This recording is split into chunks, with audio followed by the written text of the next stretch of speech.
السلام علیکم ورحمۃ اللہ وبرکاتہ۔ سیرت النبی صلی اللہ علیہ وسلم سیریز میں آپ سب کو خوش آمدید۔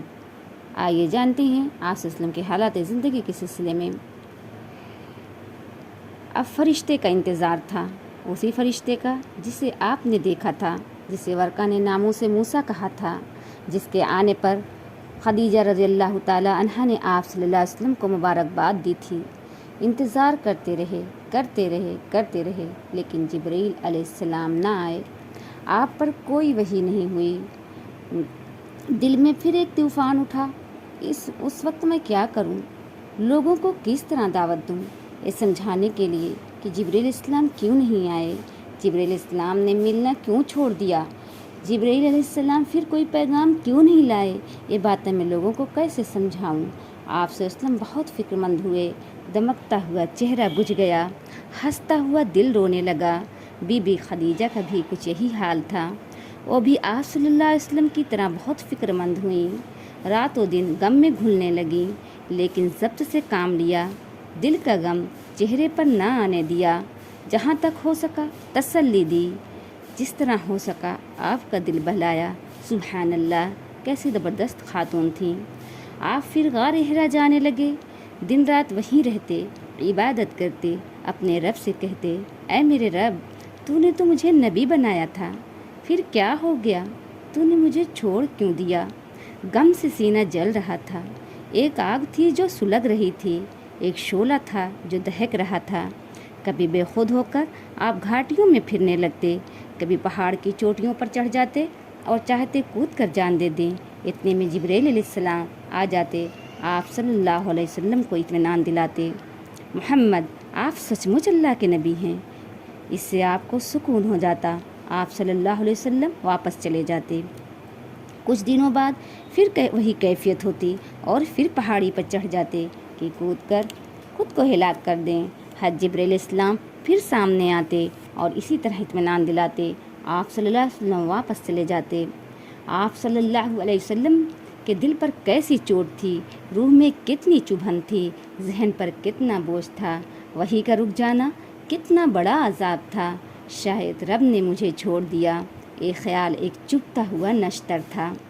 ایک دن آپ کہیں سے گزر رہے تھے، ایک آسمان سے آواز آئی، سر اٹھا کر دیکھا تو وہی فرشتہ جو غار ہرا میں آیا تھا، فضا میں ایک کرسی پر بیٹھا تھا۔ فرشتوں کو دیکھتے ہی آپ صلی اللہ علیہ وسلم ہلنے لگے، کانپنے اور لرزنے لگے۔ پہلی بار بھی آپ صلی اللہ علیہ وسلم کا جسم کانپ رہا تھا، ہوا کے پتوں کی طرح ہل رہا تھا۔ کیا یہ کانپنا اسی طرح کا تھا؟ کیا یہ ہلنا اسی جیسا تھا؟ خوف و گھبراہٹ کا، رعب و دہشت کا؟ نہیں سامعین کرام، اس میں مسرت کی حلاوت تھی، خوشی اور اطمینان کی ٹھنڈک تھی۔ آپ صلی اللہ علیہ وسلم اسی حال میں گھر آئے، فرمایا مجھے کچھ اڑا دو۔ آپ صلی اللہ علیہ وسلم پر ایک چادر ڈال دی گئی کہ اتنے میں وہی فرشتہ وہی لے کر آ گیا۔ یہ سورہ مدثر کی ابتدائی 5 آیات تھی، جس کا ترجمہ ہے، اے کپڑے میں لپیٹنے والو، اٹھو، لوگوں کو ڈراؤ اور اپنے رب کی بڑائی بیان کرو اور اپنا دل پاک رکھو، شرک کی ناپاکی سے الگ رہو۔ اب آپ صلی اللہ علیہ وسلم کے کلیجے کو ٹھنڈک نصیب ہو گئی، ذہن کو سکون مل گیا، طبیعت کو اطمینان ہو گیا، سب اندیشے دور ہو گئے، سارے خطرے جاتے رہیں خدیجہ رضی اللہ تعالی عنہا تو نہ پوچھو ان کا کیا حال تھا، دل گلاب تھا اور چہرہ چمکتا ہوا شہاب، کیونکہ ان کی تمنا پوری ہو گئی، ان کی آرزو بر آئی، وحی کا انتظار تھا، وحی پھر آ گئی۔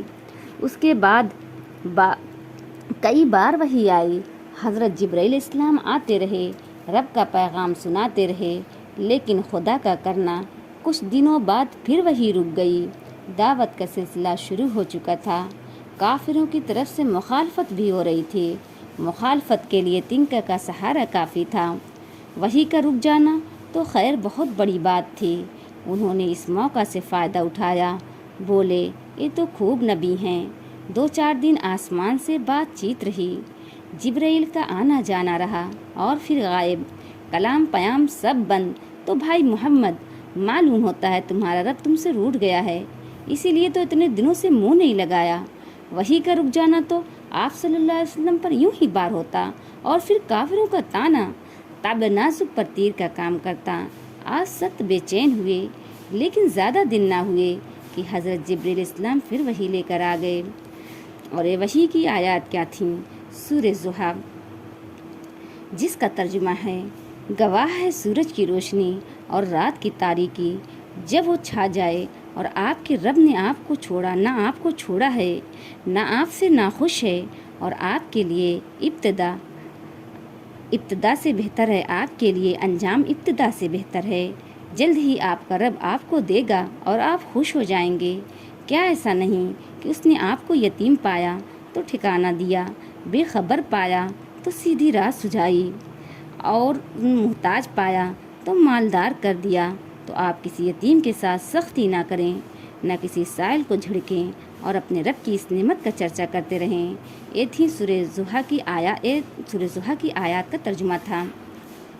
اللہ خدا آپ سے ناراض نہیں ہوا، ناخوش ہو کر چھوڑ نہیں دیا، بلکہ رحمتوں سے ڈھانک لیا، نعمتوں سے نہال کر دیا۔ اب وہی برابر آنے لگی۔ آپ صلی اللہ علیہ وسلم کے پاس حضرت جبرائیل السلام آتے، آپ صلی اللہ علیہ وسلم کو اللہ کی آیتیں سناتے اور بتاتے کہ کیا کریں، کس طرح کریں۔ حضرت جبرائیل علیہ السلام نے بتایا کس طرح وضو کریں، کس طرح نماز پڑھیں۔ ایک دن آپ صلی اللہ علیہ وسلم مکہ کے بالائی علاقہ میں تھے۔ حضرت جبرائیل السلام آئے، آپ صلی اللہ علیہ وسلم کے سامنے وضو کیا اور بتایا جب نماز پڑھنی ہو تو اس طرح پاک ہوں۔ آپ صلی اللہ علیہ وسلم نے بھی اسی طرح وضو کیا۔ پھر جبرائیل علیہ السلام کھڑے ہوئے، آپ صلی اللہ علیہ وسلم کو نماز پڑھ کر دکھائی۔ آپ صلی اللہ علیہ وسلم نے بھی انہی کی طرح نماز پڑھی۔ اس کے بعد حضرت جبرائیل علیہ السلام حضرت خدیجہ رضی اللہ تعالیٰ کے پاس آئے، ان کے سامنے وضو کیا، پھر فرمایا نماز پڑھنے کے لیے پاک ہونے کا یہی طریقہ ہے۔ بی بی خدیجہ رضی اللہ تعالیٰ عنہا نے بھی اسی طرح وضو کیا۔ پھر آپ صلی اللہ علیہ وسلم نماز کے لیے کھڑے ہو گئے۔